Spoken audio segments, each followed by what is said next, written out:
let's actually take this out of the realm of theory and actually take this into your direct experience right now. So what I'd like you to do is to get comfortable, relax yourself a little bit, relax your body and relax your mind, and just become conscious of the fact that you're sitting here and that you're existing. So crank up your awareness dial, because we're going to need that for these exercises. So now you should be a little bit more conscious. Just be conscious of existence, that you're existing right now. Now, I want you to go inside of yourself and find your deepest sense of you. Don't overthink it.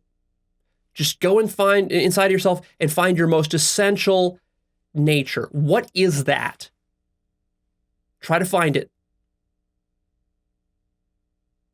And here I want you to go deeper than your body or any kind of bodily sensations. So maybe you're feeling your heart right now, or maybe you're kind of trying to like almost as though look inside of your skull because it feels like you're somewhere in the skull. Try to find that thing which owns your body and owns your brain and owns your mind. And just put your awareness on that.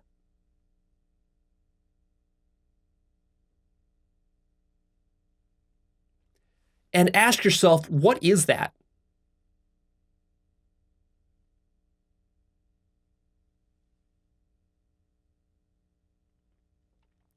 Now, here's where the trick happens.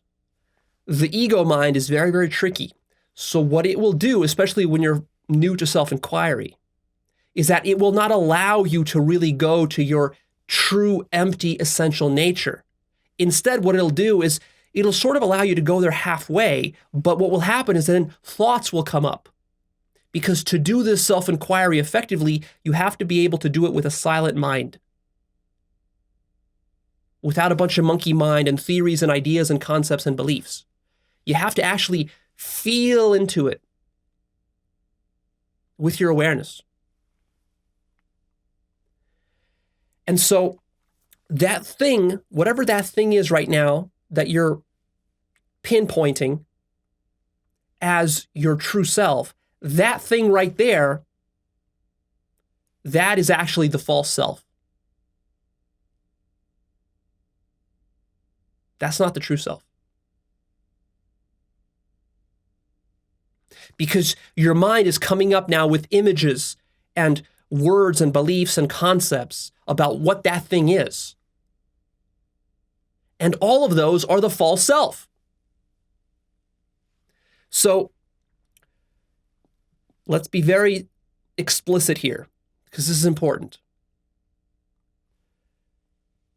Your entire life story of who you thought you were from your birth up till today, that is your false self, if that's what you're identifying with. Your identification with your body is the false self. That's the ego. Any thoughts you have of you as a biological creature or as a physical object, those are all the ego.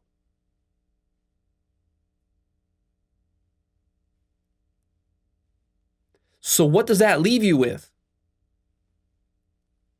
Nothing. Everything that you've ever thought about as being yourself since you were born up till today, all of that has been the false self. All of that has been ego.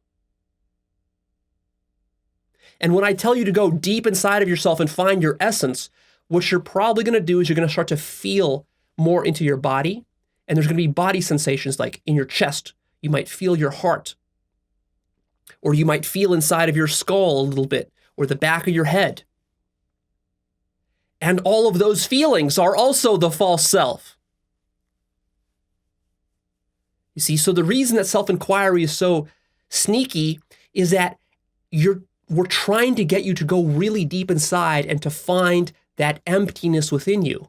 But because your mind is not trained to put its awareness on pure emptiness and keep it there, what it does instead is kind of veers off to the side and gets attached to some kind of phenomenal thing, like a body sensation or an image in the mind or an idea or a word or a belief or a memory that you might have from childhood or a feeling or any of this.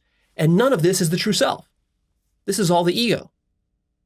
This is what the false self is created out of. These are like the building blocks, the individual building blocks that are creating this illusion of the ego. And so what we're trying to do is we're trying to penetrate through that brick wall to see what lies on the other side. But as we're trying to do that, the mind latches onto these various bricks and it gets stuck and it doesn't allow itself to go through. So it's important for you to be very honest with yourself and to realize that you actually don't know what your true self is. And that's a very good starting point. You need to become conscious, try to become conscious right now that all of the things that you have ever thought were you in your entire life, including your personal biographical story, all of your memories, your beliefs about physics and science and chemistry and neuroscience and brains and molecules and whatever ideas like this you have, that all of that was the false self. None of that is really you. So, of course, naturally you think, well, then what am I? If I'm not any of those things, well, first of all, you're going to think that's kind of crazy. Leo, that's crazy. Crazy talk. What have you been smoking? Well, you gotta keep your skepticism in check here, because we're trying to do this inquiry. We're trying to be just open and we're trying to investigate. I'm not trying to get you to believe anything. I'm trying to show you a practice that you do. And whatever you discover there is like a scientific experiment, right? The scientist doesn't really care what he discovers. He just wants to discover whatever is true. So that's kind of like the attitude you got to take here.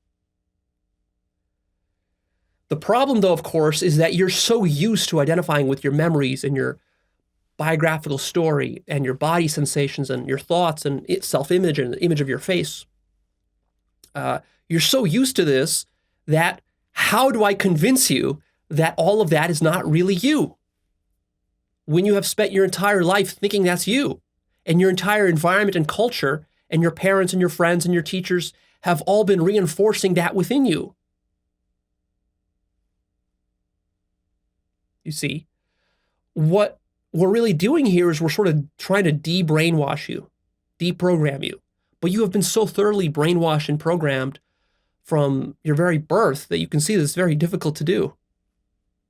So you have to kind of like start to suspect that, yeah, I've been thoroughly brainwashed, so thoroughly brainwashed that I can't even distinguish anymore between what's real and what's imaginary, or what's possible and what's impossible.